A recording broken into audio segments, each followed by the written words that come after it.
Lux presents Hollywood.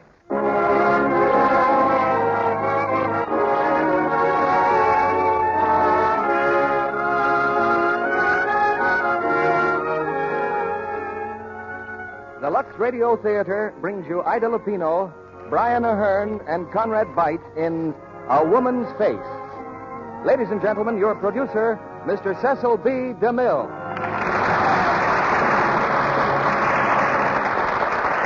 Greetings from Hollywood, ladies and gentlemen. The power of a woman's face was best described by a man. It was the poet who called the lovely visage of Helen of Troy the face that launched 1,000 ships. For Helen's beauty had caused a war and altered the course of history, just as the faces of women ever since have changed the destinies of men. You'll hear a story about another such woman tonight, finally acted by Brian Aherne, Ida Lupino, and Conrad Veidt. Metro-Goldwyn-Mayer's powerful screenplay, A Woman's Face. The course of a man's or a woman's life is determined by strange things, like the facial scar which has warped the soul of the woman in tonight's play. But the story of her regeneration is stranger still. I think it's a kind of drama which will thrill every one of you, and that's a big order, for I'm constantly amazed at the far corners into which Lux Flakes reaches to bring this audience together every Monday night under one roof. For instance, here's a letter from a lonely corner of the Great Western Desert. A lady writes, "You can't know how much the Lux Radio Theatre means to us out here. My husband works in a tungsten mine in the desert. And since that's a war metal, everyone is working very hard. You are just about the only contact with the theater we have, because our nearest town is 60 miles away, and the road isn't very good. Naturally, our trips to town, we stock up on the things we need. So when we buy Lux Flakes, we get enough at once to cause quite a snowstorm in this desert if they should ever get loose. Thanks again for your plays and for your fine product. We salute this family and millions of others who are doing their part without benefit or fanfare." Curtain time comes now for A Woman's Face. And here's Act One, starring Ida Lupino as Anna Holm and Brian Aherne as Dr. Saget. Conrad Veidt, who is making the Metro-Goldwyn-Mayer picture Above Suspicion, will play Torsten Baring. The Royal Swedish Court of Stockholm Criminal Division is now in session. The case of the Crown versus Anna Holm. The charge, murder.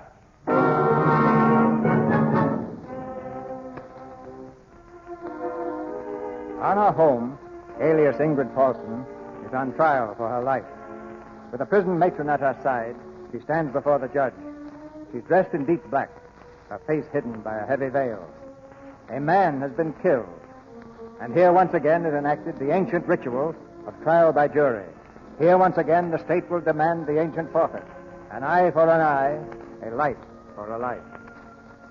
The clerk will summon the witnesses. All witnesses, Bernard Dalvik, restaurateur, Christina Dalvik, masseuse, Emma Christian's daughter, housekeeper, Herman Rundvik, waiter, Vera Sagert, housewife, Gustav Sagert, doctor of medicine. You witnesses have been called to testify in this case in which the charge is murder in the first degree. The Crown versus Anna Holm, alias Ingrid Paulson. Alias Ingrid Paulson. You will now take the oath. Do you each and severally, solemnly promise and swear by God and His Holy Scriptures to tell the truth, withholding nothing and adding nothing, as God is your help in life and soul? I do. First witness, please. Herman Rundvik.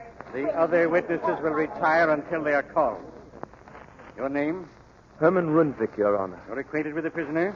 I was, Your Honor. Your occupation? I am a waiter. Well, Mr. Rundvik, your testimony, please. Well, I don't rightly remember what date it was, but I know it was night. It was in June, just a little after midnight. This place where I worked was called the Café Spartadam, and I was... Who was the owner of the cafe? That woman over there was the owner, Anna Holm. Go on. Well, I was waiting for the last party to leave, Mr. Torsten Baring and some friends. I heard Mr. Baring talking to Mr. Dalvik, the manager. It seems there was a little trouble about the check. So you no longer wish to extend me credit? Mr. Baring, please. I have offered to sign a check. Isn't that enough? Mr. Baring, if it were I personally who could extend credit, I You would... own the place, don't you? No, unfortunately, I'm only the manager. Then tell your employer that I want to find out why the name of Baring shouldn't be good for credit at a miserable after-hours roadhouse. We're not operating in this miserable roadhouse for the benefit of names. Even the name of Barring. Oh, are you the proprietor? In a way. You must excuse me. I didn't expect that a woman, especially such a young and charming woman... have you something in your eye? Why do you say that? Pardon me. I thought perhaps the way you are holding your hand over your face. Are you sure there isn't something? We were talking about your credit, Mr. Barring. So we were, and yet I wish you would let me help you. Here, my handkerchief is clean. Just take your hand away from your face a moment. I don't need your help. Oh, please. All right. There. Just hold still. There, it's out. Now, isn't that better? It's a trick I learned from a friend of mine. She had beautiful eyes, too. Did she? Herman, let me have the check. Yes, madam. I'll sign it for Mr. Barring. Enter it as a charge against me if he doesn't pay. Yes, madam. This is a most generous gesture. I never make generous gestures, as Mr. Dalvik will tell you. At any rate, thank you very much, Miss... Holm. Anna Holm. It's a name which might be of some assistance to you. Oh, really? In certain quarters where the name of Barring has perhaps lost its magic. Good night, Mr. Barring. Good night, Miss Holm.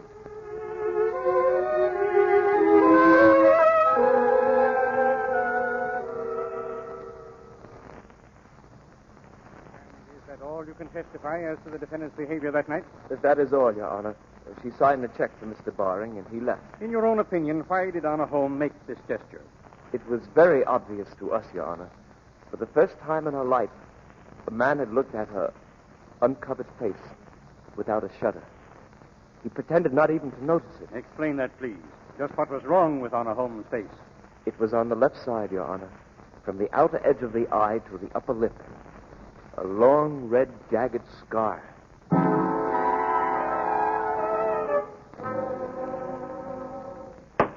Next witness, Bernard Dalvik.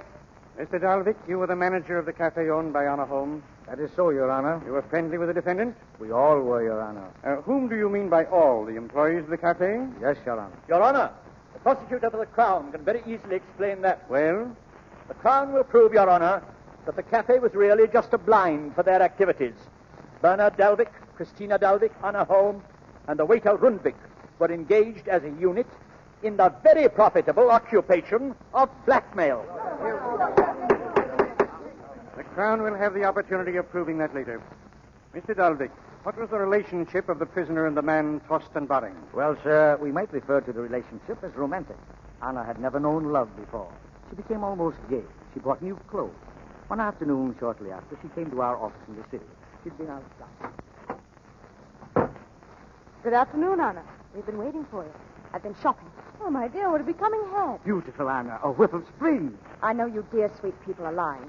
But even the moths were fed up with my other hat. Oh, my dear, you never look prettier, never. That's enough, Christina. What's on for this afternoon? Mrs. Dr. Saget is coming. The woman who wants her letters back? Saget. You see her, Dalvik, and get a good price. Don't I always? If you need me, I'll be in my office, but I imagine you can... What's the matter, Anna? Who put this here? Who put a mirror on my wall? Why, Anna, we... How dare you? Haven't I forbidden the mirror ever to be hung in this place? Haven't I? Anna, we you were only... dirty, foul, loathsome swine! Anna! Now get out! Get out, both of you! Dalvik, Anna, not so much noise. She's here. She's just outside. Who is? Mrs. Dr. Saget. She's very pretty. Beautiful. Dalvik, go and talk to her. Of course, Anna, but I... Did you hear me? Yes, Anna. Good afternoon, Mrs. Saget. How do you do? My masseuse directed me here. She implied you might understand my particular problem. Yes? I don't quite know how to begin. Possibly I may assist you. Are you married? I'm very happily married. My husband is a saint. Oh, to be sure. But you see, some letters of mine were stolen. Some letter to your husband? No. Ah. Oh, he's so stupid. Your husband, Mrs. Saget? No, my friend. The one I wrote the letters to. He lost them. Now some stranger keeps telephoning me about them. Why should he do that? He wants 5,000 kroner. Why, that's out-and-out blackmail. But what shall I do? I haven't 5,000 kroner. My poor dear woman, perhaps I can help you. I have an acquaintance who might contact this blackmailer and perhaps, in view of the circumstances, ask for a reduction. Oh, thank you. Excuse me, my secretary wishes to see me. I'll be back directly. Well, Anna? I've been listening to you. Reduction, you fool. Now, Anna, a little milk of human kindness. Shut up. I want 10,000 kroner from that woman. 10? You said 5. I want 10. What's the extra 5 for, Anna? Because she's pretty? The extra 5's for me. You mean you won't divide? I mean just that. I take 7,000 kroner for myself, and I want it tonight. Make an appointment for me to see her at her home. Anna, what's happened to you? She's in love with Torsten Barling. She wants evening gowns and furs and perfume. Listen, Anna, love is a beautiful thing, but You'll do as I say, or I'll do it alone. 10,000 kroner. Tonight.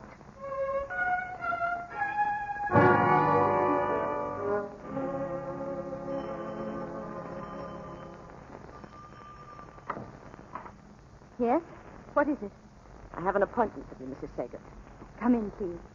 We can talk in this room over here. Is there anyone else in the house? No, the servants are out and my husband's lecturing at medical school. You may sit down if you wish. Why do you stare at me like that? You're very pretty. Oh, thank you.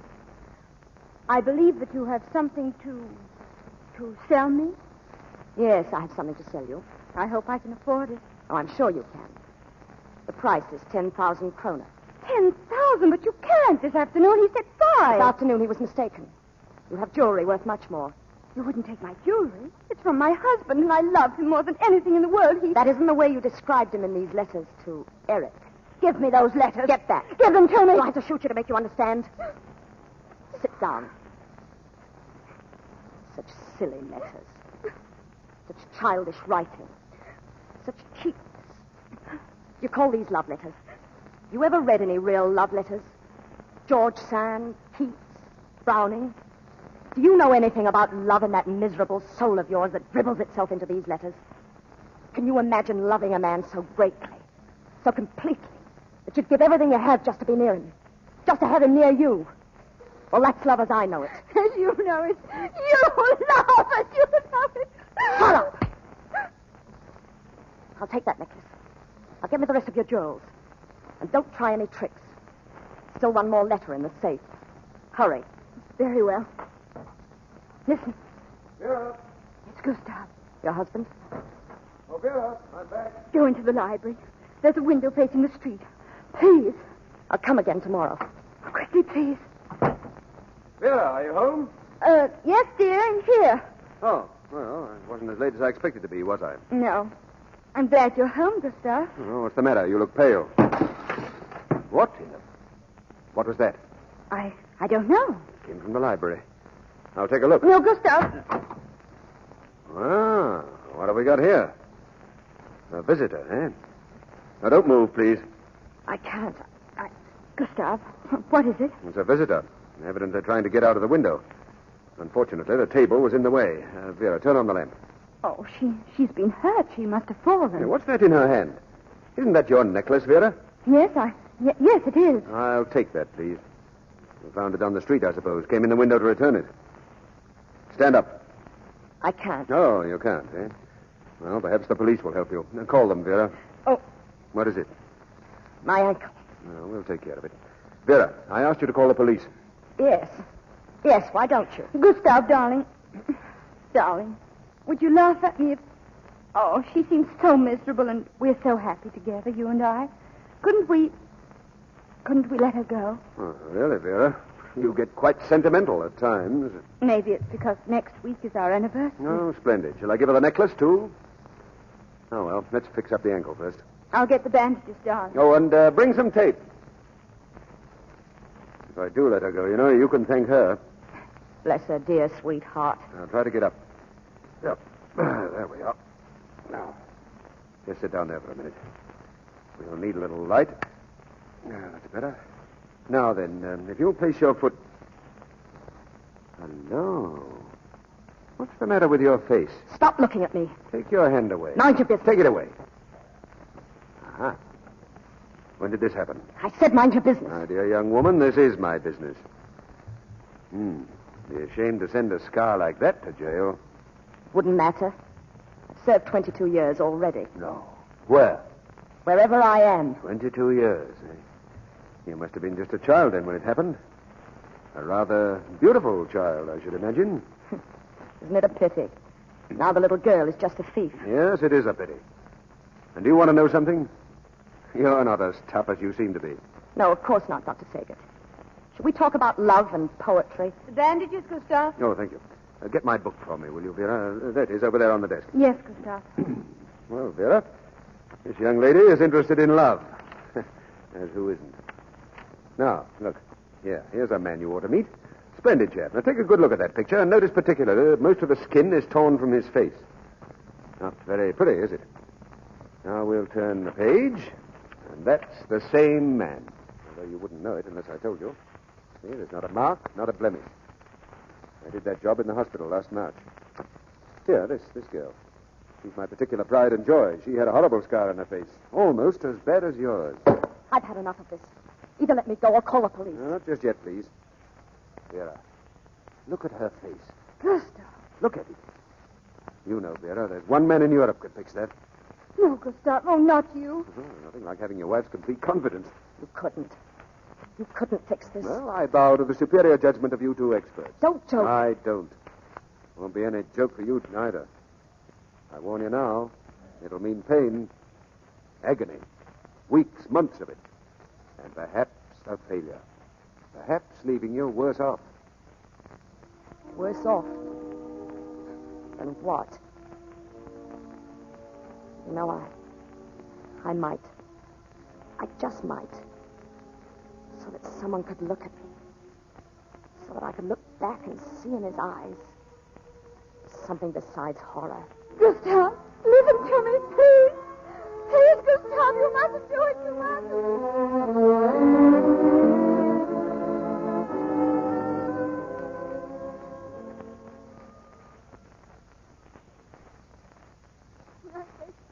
I begged my husband not to operate on that woman. I told him no good would come of it. I begged him. You may stand down, Mrs. Sacred. Thank you. Thank you, Your Honor. Does the Crown wish to place any other witnesses on the stand? Not at the present time, Your Honor. Will the prisoners step forward, please? Take the stand.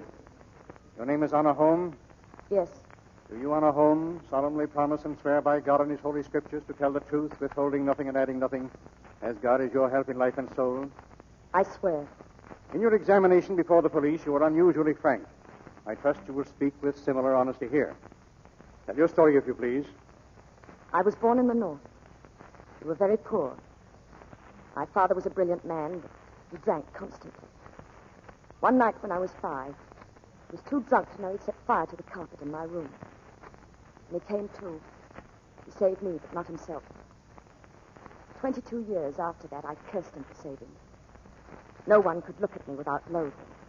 There was no place I could work. And then I met Torsten Barring. For the first time, a man had... Well, you've heard about that, didn't you? The very next day, I received a note from him. An invitation to come to his apartment. That was before Mrs. Sacred came to your offices in the city? That was before anything, except my first meeting with Torsten Barring at the Roadhouse. He met me at the door.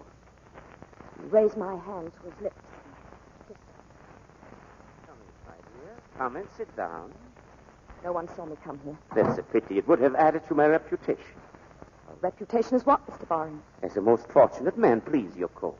No, I'll keep it on if you don't mind. But I do mind. Last night you were the proprietor. Tonight you are a guest. Thank you. When I came to your door, I heard someone playing the piano. Mm-hmm. You are interested in music? Yes. Piano? Oh, piano, among other things. Chopin? Yes, the early Chopin. Before he was made soft and sentimental by George Sand. That's very interesting. Have you read the love letters of Chopin and George Sand? I've read every love letter ever published. I find they're all very much the same. Why did you send for me? I wanted to speak to you, Anna. Did you? What sort of dirty work do you want me to do? But my dear Miss Holm, we were talking about music. I was invited here for one purpose. See no reason for pretending any other. Might we not argue about that perhaps over a glass of wine? No, I don't drink. It's dangerous in my vocation. Restaurant keeper? No. Blackmail. I like you, Anna Holm. We are very much alike, you and I. We are both proud, both wretched. What sort of trouble are you in? I don't think I'm in any trouble now, Anna Holm. You might just be some kindly deity's answer to my prayer. Maybe the devil's answer. Very well. The devil's answer.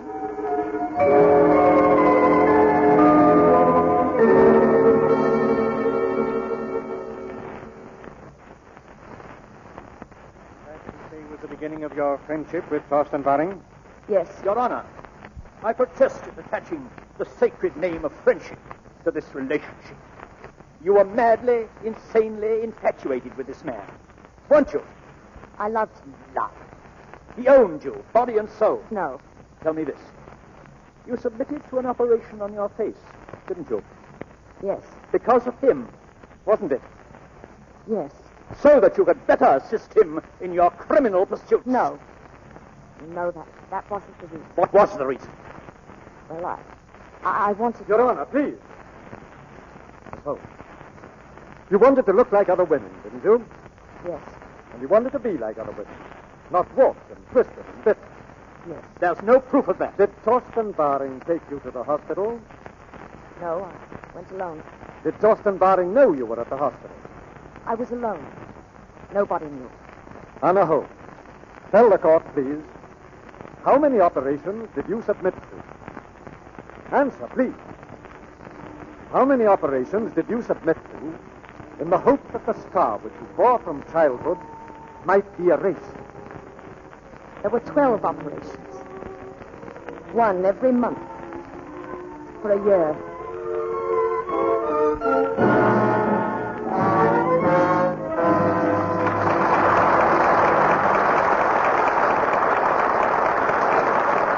In just a moment, Brian Aherne, Ida Lupino, and Conrad Veidt will return for Act Two of A Woman's Face. Now, I want to give the men in our audience a warning. Here's the kind of thing that may happen to you any day now when your wife comes home from shopping. Look, darling, look at the lovely housecoat I bought. It's made of rayon and milk. Very pretty. It's made of rayon and what? Milk. But you can't wear milk. What happens when you wash it? Well, the girl who sold it told me all I had to do was to lux it. It's all true. And here's our fashion reporter, Libby Cullen, to tell us more about it. Actually, this wonderful new fiber is made from casein, one of the things in milk. It's usually combined with cotton or rayon to make stunning warm materials with a soft wool-like texture. Many can be washed if you use gentle lux. And if it seems odd to be wearing and washing milk, remember lots of the lovely rayon fabrics that lux so beautifully are made from little pieces of wood. And those sheer nylon stockings of yours started out as coal, air, and water. Lux is ideal for washing the wonderful new man-made fibers because it's so very gentle. Safe for anything safe in plain water. Smart stores everywhere advise it for all their fine washables. Yes, all fabrics are precious today. The new ones and the old standbys, too. Cotton and linen and wool. They must last and wear longer than ever now. So don't risk harmful alkali or cake soap rubbing. They can make your pretty things wear out before their time. For all your nice washables, dresses, blouses, sweaters, the children's things, stick to care you know is safe. Gentle Lux Flakes. It's care experts advise. More makers of fine washables advise Lux Flakes than advise all other soaps combined. Now, our producer, Mr. DeMille. Act Two of A Woman's Face, starring Ida Lupino as Anna Holm, Brian Aherne as Dr. Sager, and Conrad Veidt as Thorsten Waring.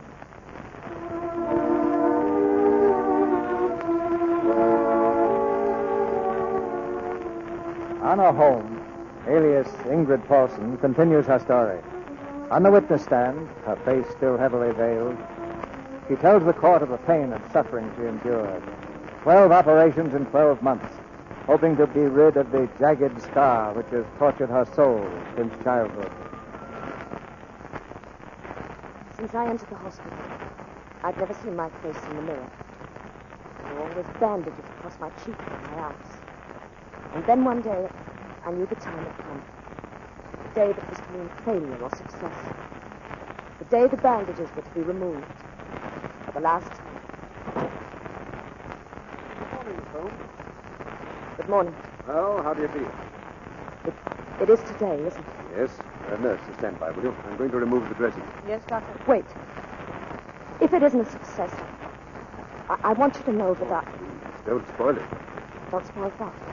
Holmes, since the first day I met you, you've presented to me a perfect picture of the most ruthless, cold-blooded creature I've ever met. It's been a picture which has fascinated me, but now, unless I miss my guess, you were about to say something sentimental.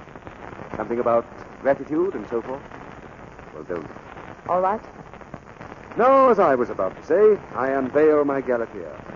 Or my Frankenstein. Let's get it over with, please. I tell you frankly, Miss Holm, I'm a bit worried. Worried? Why? Well, if this operation's a success, I've created a monster. A beautiful face and no heart. A distinction, I suppose. For all other women with beautiful faces.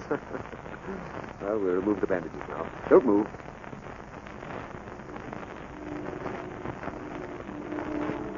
I said don't move. There we are. Now, just one more. Now. Well? Interesting. What is it? Well, why don't you tell me? Is it still there? Oh, please tell me. I'll let you see for yourself. Nurse, give Miss Holm a mirror, please.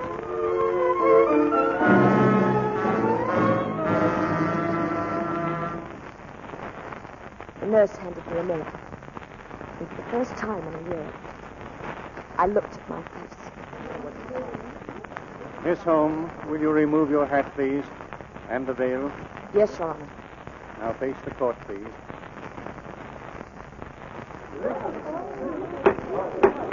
It is evident that the operation was successful. There isn't a mark on your face now.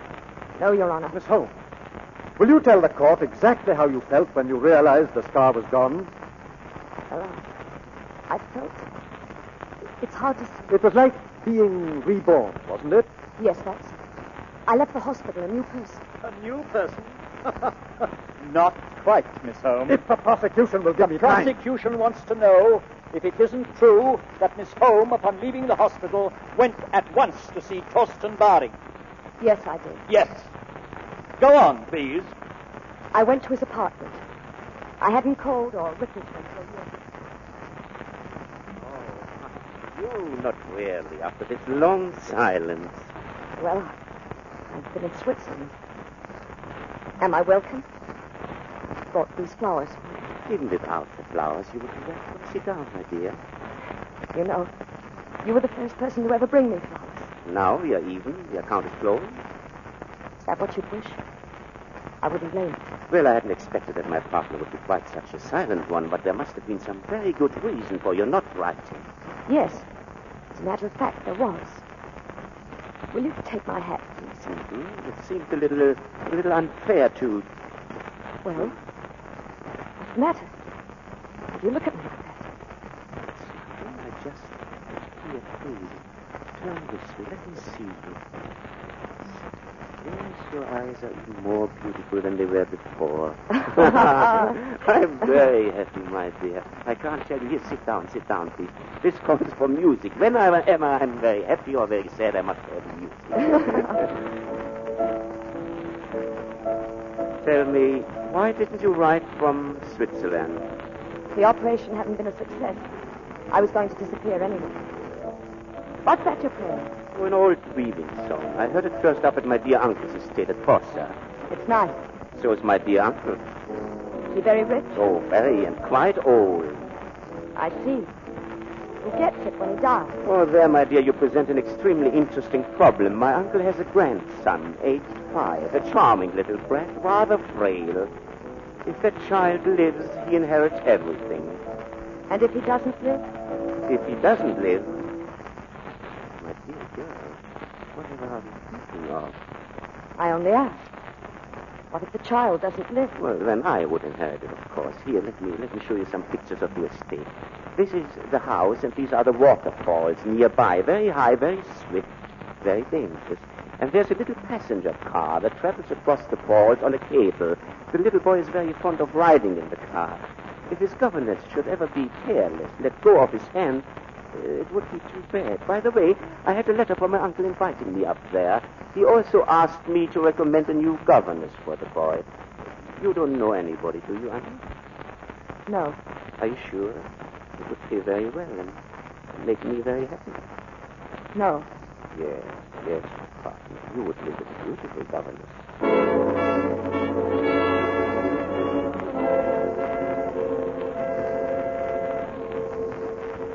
You took the job as governess, Miss Holm? Yes. You went there to kill that child. She doesn't have to answer that. The prisoner will answer. Did you go up to Fossa with the purpose of doing away with that child, Lars Erik Baring? Yes. Go on. I went up to Fossa in November under the name of Ingrid Paulsen. It was evening when I arrived. Torsten Baring's uncle took me up at once to see the child. He was already in bed. Come. You wouldn't want Miss Paulsen to think you didn't know your prayers, would you? You want to hear my prayers, Miss Paulsen? Oh, yes. Yes, please. All right. You too, Grandpa. Me? Oh, of course. You start, huh? Go on. Now I lay me Now I lay me. Let's see. What's next? down. Down on a tuffet? No. That's little Miss Muffet. Oh, I've got it. Now I lay me down to sleep. That's right. I pray the Lord. My soul to keep. If I should die, Before I wake, I pray the Lord. my soul to take. Amen. That's the boy. Now, come on, into bed with you. And tomorrow, Miss Paulsen will take you to the falls. Sleep well, my boy. Good night, Miss Paulsen. Good night, Consul Baring. Good night, Lars Erik. Miss Paulsen, wait. Yes? You didn't kiss me. Oh, I'm sorry. Is that better? We're going to have fun, aren't we? Good night, Lars Erik. Good night, Miss Paulsen. Pleasant dreams. Pleasant dreams.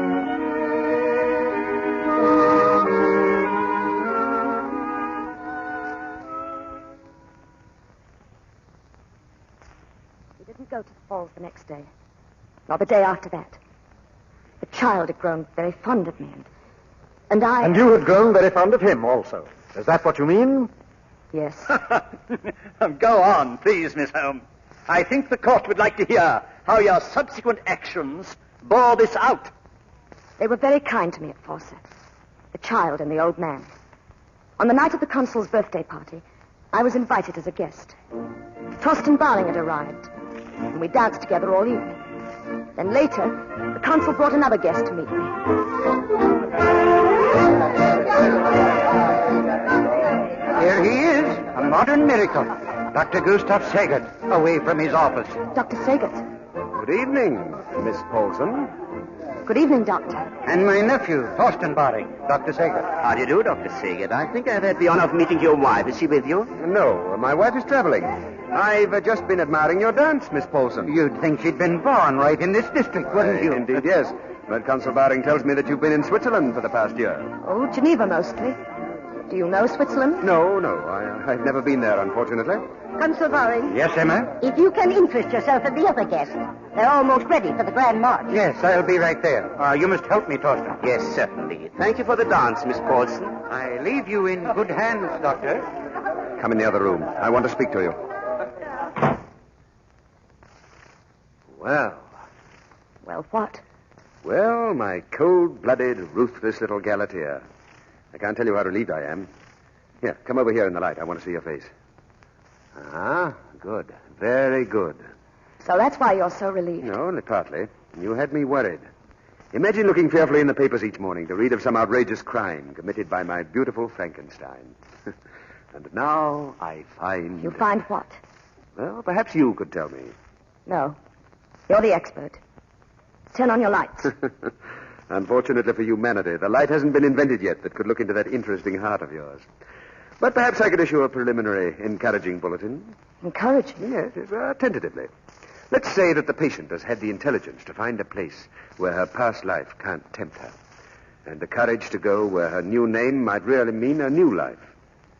And let's say that my hopes may have begun to be justified. Because I know about your intelligence. I've seen your courage. And I have hoped. You're very kind to me, Doctor. Everyone is so good and kind to me. Why, what's the matter? First it's the old man, and then the child, and now you. Can't you all leave me alone?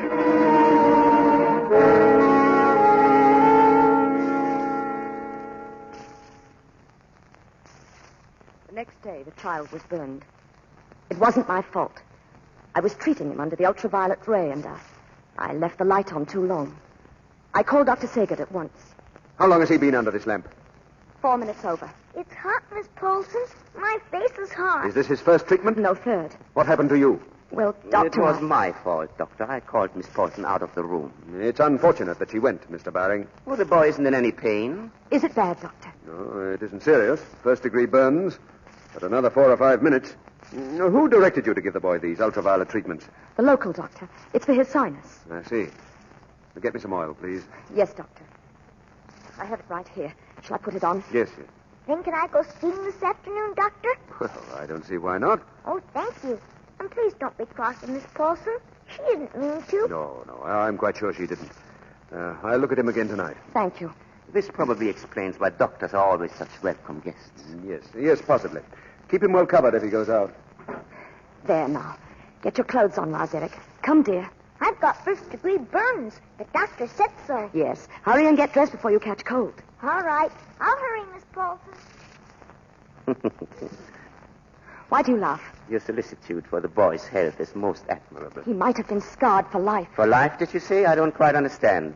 Oh, Torsten, do I have to reassure you every moment? Do you have to follow me around with a whip?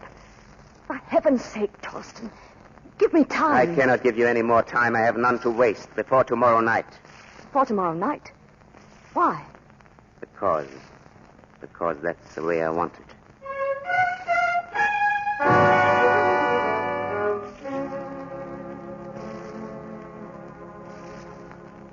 Miss Holm, what did Torsten Baring mean?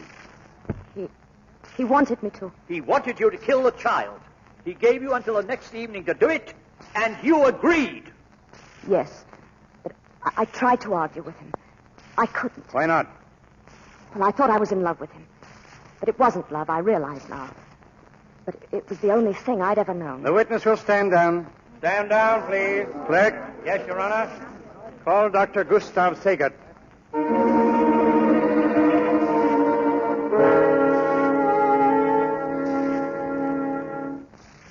Then you assume, Dr. Sagat, that Baring rushed matters because he thought you were suspicious of his actions. Well, let us say that he was suspicious of me. I didn't like him, I'll admit that, but I had no real grounds for suspicion. It was the girl I was worried about. After the incident with the ultraviolet lamp, I felt that I should warn the consul, and yet I wasn't sure. I wanted to give her every chance. But that afternoon, while I was skiing, I happened to come home by way of the fall. Were you alone? Yes, I was looking for Miss Holm. Why? I wanted to talk the whole thing over with her. Did you see her that afternoon? Yes. I saw her in the passenger car that traveled across the fall. Go on. The child was with her. I could see them very plainly through my binoculars. She was sitting in the car, very still and very straight. The child was standing on the seat beside her, leaning over the edge and looking down at the falls. How high was this car? About 1,000 feet, I should say. They were moving very slowly, almost over the center of the falls.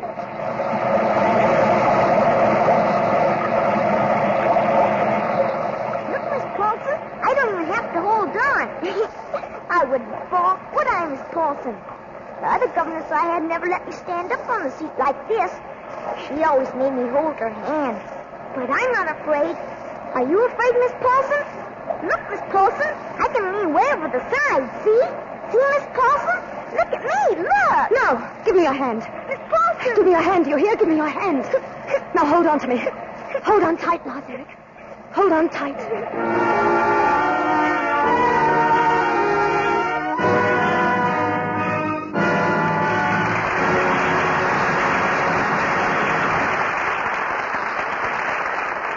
We pause now for station identification. This is the Columbia Broadcasting System.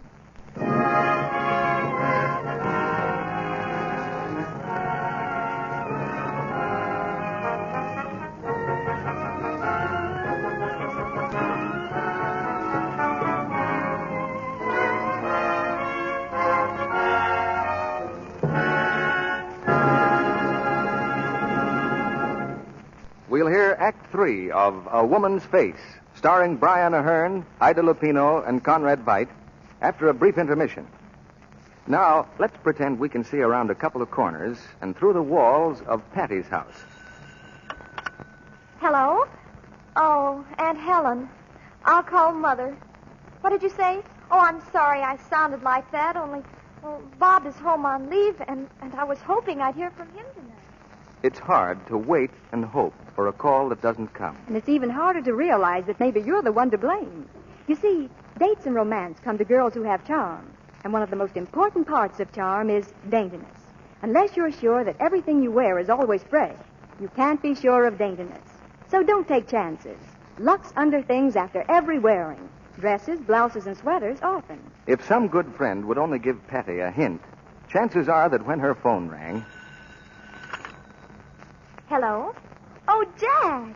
Why, I'd love to, only, well, Bob is home on leave, and I've promised... Oh, that would be lovely. See you next week, then. Goodbye. That's the way with Lux girls. They know the importance of daintiness. And that daily luxing for underthings not only protects charm, but helps to keep them lovely longer, too. Rich, lukewarm Lux suds take away soil and perspiration so very gently, with no harmful alkali, no cake soap rubbing to injure fabrics or colors. Precious fabrics last longer, wear better with this gentle Lux care.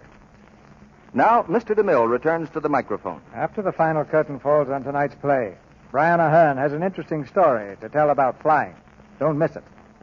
Now, the third act of A Woman's Face, starring Brian Aherne, Ida Lupino, and Conrad Veidt.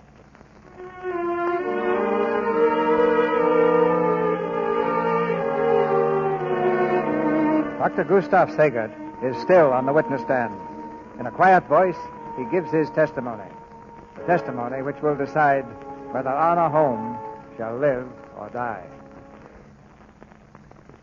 Then I saw her take the child in her arms, holding onto him tightly until the car had crossed over the falls. Did you inform Consul Baring of what you had seen? No. Why not? Well, I saw no reason. I was ashamed of my suspicions, and I felt that the danger to the child was only my imagination. I see. Your Honor, may I interrupt this testimony? You say you are a scientist, sir. I am a doctor, yes. And a doctor deals with facts, not with emotions. Isn't that true? Yes, so far as possible. So far as possible. Tell me this fact, Dr. Sagert. When you saw the prisoner in the car reach for the child, did she of her own free will decide not to kill the child? Or did she refrain from that act because she was aware that you were watching? You have heard my testimony. Yes. And I ask that it be stricken from the record. On what grounds? On the grounds that this scientist's vision is so obscured by emotion as to make any of his so-called facts completely unreliable. What emotion, please? The emotion of love. This witness, a married man, is in love with a prisoner. Dr. Sagert, you have the right to deny this charge. I have no reason to deny the charge. Recall the defendant, Anna Holm. One moment, please, Your Honor. You're a married man, Dr. Sagert. Yes? In love with another woman. Yes. Is it true that before you fell in love, you had discovered grounds for divorce against your wife? It is true. That is all. Thank you.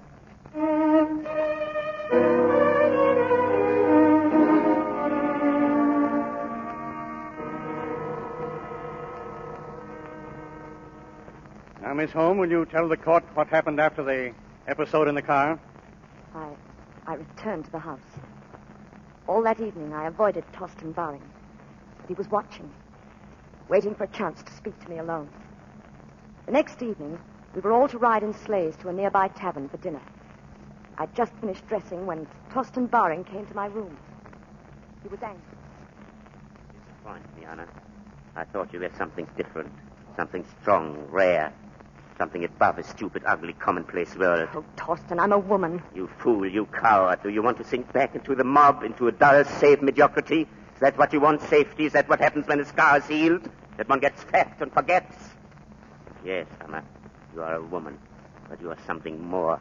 Or at least I had hoped you were before this heavenly transformation. I could kill that doctor. What? Before he had changed my partner into a dove, a tame, cool dove, soft, and weak and full of love for a fellow man. I once knew the real Anna, the hard, shining brightness of you. There have been women like you before. They became conquerors, queens, empresses. Oh, Torsten, this is 1942. Oh, I apologize. I forgot. This is 1942, yes. The spirit of love has triumphed. No, Anna. The times are right. And I could be I could be greater than any Baring has ever been or ever will be. You don't know me, Anna. No one knows me. I have played the charming fellow, the amiable fool, because I was waiting. I was waiting to find someone like you who had also been cheated. Yes, Anna, you were cheated when you were given that scar. And I was cheated when a boy was born to take away from me what was mine. Money, power. Power, Anna! Power, Anna! And I could use this power. What others have done in other countries, I can do here. Because the world belongs to the devil and I know how to serve him. If I can only get the power. The power. Let go of my arm. You're hurting me. Am I? Forgive me. I hope I won't have to hurt you again.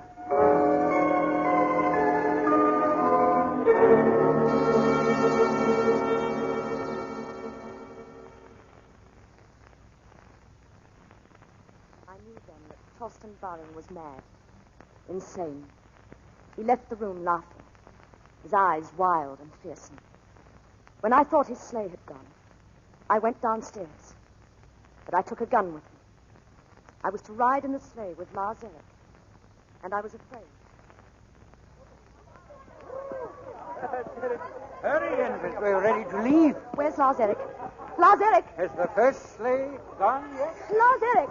Are you riding with me, Miss Paulson? I don't know, Doctor. I can't find the child. Lars Erik!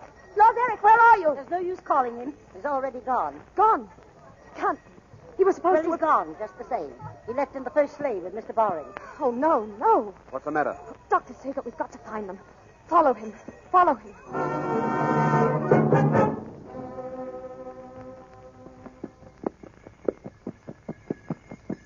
Hurry, Doctor. Faster, please, faster. Is the boy with him? Yes, I can see him. They're going towards the falls. He must be drunk to travel at this speed. He'll turn himself over. He isn't drunk, he's insane. I found out this afternoon. Insane? He's going to kill the child. That's why he's going to the falls. Oh, can't you go any faster? You're gaining on him. If he reaches the falls before we do... Hold on, don't stand up. He knows we're following him. He's looking back. Torsten! How far is it to the edge of the falls? I don't know. Less than a mile from the house. I think we're almost there now. I'll come up alongside him and turn him into the snowbank. You can't. He's at the edge of the road. You'll go over the cliff. Torsten! Stop! Stop, Torsten! We're almost up to him. If only I can get on the right side of him. There's one way to stop him. Pull up as close as you can. What are you going to do? As close as you can. Hurry. Don't lean out like that. What are you... What's that? Is that a gun you have? Yes. Torsten! Torsten, do you hear me? Stop the sleigh! Stop! Put that gun away, you little fool. Torsten! Sit down. Torsten! I'm warning you. I'll kill you if you don't stop. I'll kill you, Torsten! Anna! I told him I'd kill him. I told him. I warned him.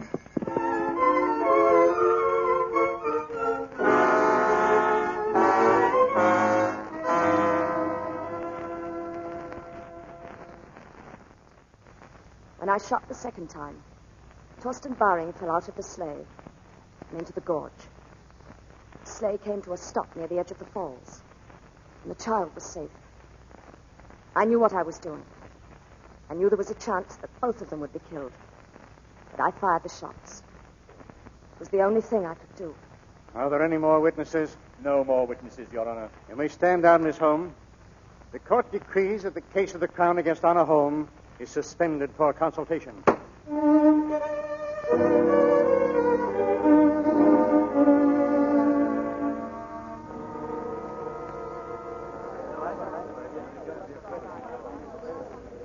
Dr. Saget, will you come with me, please? Miss Holm would like to speak to you. Thank you for coming. You wanted to see me? Yes, I wanted to ask you if you meant what you said. On the witness stand?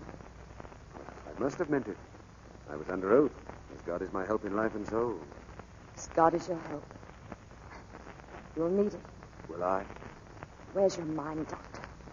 Why don't you go now while you still have a chance? Go. Run, don't look back. Why must I go? You couldn't love me. You don't think for a moment I've changed from what I was. No, not changed. No, of course not. I'm ruthless. Cold-blooded. You told me what I was. That wasn't you, Anna. It never has been you. That's why I told the truth. I am in love with you. Well, There's nothing you can do about it. You could ask her to marry me. No. No, you mustn't. Do you hear? Why not? Because I want so much to be happy. I want to have a home and children. I want to belong to the human race. Oh, I want to belong. Judge will see you now. Get his verdict. Gustav, will you come with me? Will you stand beside me? And he tells me. I'll be there, darling. Don't you worry. Judge is waiting, Miss Holm. I'm ready.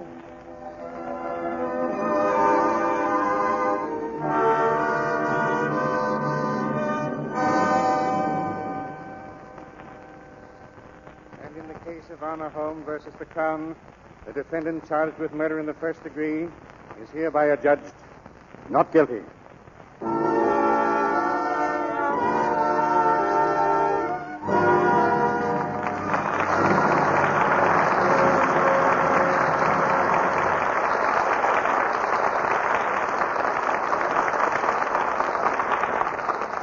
Before our stars return for a curtain call, here's an amusing thing I read the other day.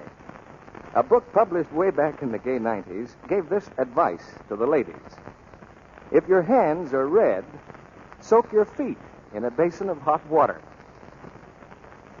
Well, that's a quaint method of dealing with dishpan hands. Today, we've a simpler and more direct way. Yes, if you've let your hands get into that sad state, you can correct it while you're washing your dishes. All you have to do is change from the strong soap that's been causing the trouble to gentle Lux Flakes. Actual tests have proved this. The women who made these tests used no creams or lotions on their hands. They just changed to Lux, and their hands lost that rough red dishpan look, regained their natural loveliness. Did it so quickly, too. You could see a difference in from 2 to 7 days. Now, isn't that worth trying? You can prove for yourself that it really works. Prove it for less than a penny a day. That's all it costs to change from strong soaps to gentle Lux for your dishes. See what quick suds you get, what rich, long-lasting suds that are famous for mildness. And see how fast your hands grow softer, smoother again. Get the generous big box of Lux Flakes first thing tomorrow and use it for your dishes every day. Now, here's Mr. DeMille with our stars. For an exciting performance of exciting drama, the credit goes to Ida Lupino, Brian Aherne, and Conrad White. Oh, thank you, C.B. It's a great pleasure to be here again. The way you fly in and out, you don't see much of you flying. Well, I'm kind of up in the air these days, Ida. He means that literally, too. How many hours a day are you flying, Brian? Well, I'm actually flying about 3 or 4 at present, Conrad, and doing ground courses of navigation and meteorology and things like that on the side. I'm taking what is called an instructor's refresher course over in Arizona. If all goes well, I hope to be a fully fledged instructor. Hey, why don't you come over and join us, C.B.? It's a perfect job for a director. All you have to do is tell the other people what to do. I think I'd have to start in as a student again, Brian. I haven't flown a plane in 8 years. Well, now, let's see. Most of the students are about 18 or 19 years old. Well, Brian, I guess he just misses. So? By a little over 40 years. Have you had any narrow escapes, Brian? Oh, no. The old daredevil kind of flying went out with barnstorming. This is strictly business. By the way, do any of you know Chinese? Well, my limit is chop suey and chow mein. Brian, what's Chinese got to do with aviation? Well, there are a great number of Chinese pilots being trained down there where I am, and the instructors are having a pretty interesting time. If he wants to talk about the wings, he has to flap his arms. If he's explaining a bank, he has to glide around the room like a bird. If he wants to talk about the wind, he just goes... Now, suppose the Chinese boys don't understand him. Well, he'll discover that when he gets one up in a plane. But the safety record of all flight training is amazing now. If you follow the rules, you keep out of trouble, even though it may seem like the hard way at the time.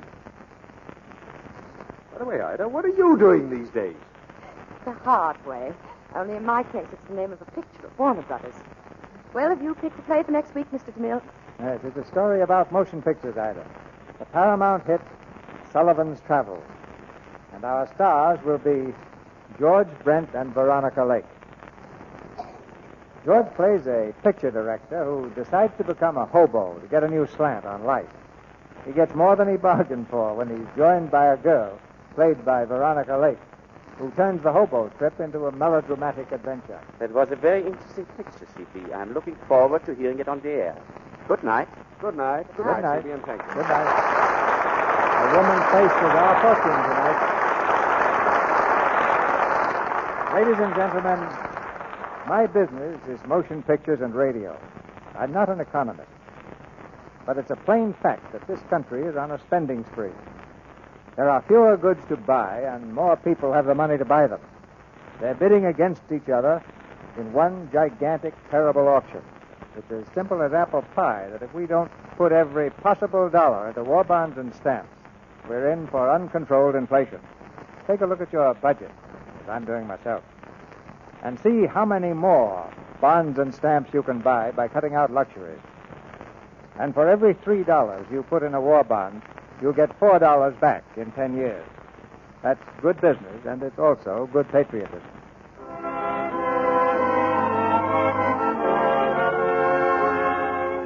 Our sponsors, the makers of Lux Flakes, join me in inviting you to be with us again next Monday night when the Lux Radio Theatre presents Veronica Lake and George Brent in Sullivan's Travels.